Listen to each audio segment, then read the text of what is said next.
টঙ্গীপাড়ায় জন্মেছিল রাজনীতির এক কবি। মনের তুলিতে স্বপ্নে এঁকেছিল স্বাধীন বাংলার ছবি। তার ভাষণে জাদু আছে, আছে স্বদেশ প্রীতি। স্বাধীন বাংলায় আজও রচিত হয় তার নামেতেই গীতি। দামাল ছেলেটির কণ্ঠ শুনলে আজও হৃদয় কাঁদে। আগস্ট এলে কবিরা সবাই সুখগাথা গান বাঁধে। এ কবিরই আত্মত্যাগে দেশের মানুষের ঋণী। হাজার বছরের শ্রেষ্ঠ বাঙালি বঙ্গবন্ধুর নামে তাকে সবাই চিনি।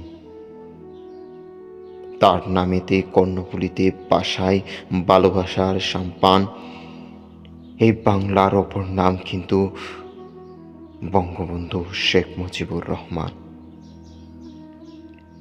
বঙ্গবন্ধু শেখ মুজিবুর রহমানকে ভালোবাসতে আওয়ামী লীগ করতে হয় না, ঠিক শহীদ প্রেসিডেন্ট জিয়াউর রহমানকে ভালোবাসতে বিএনপি।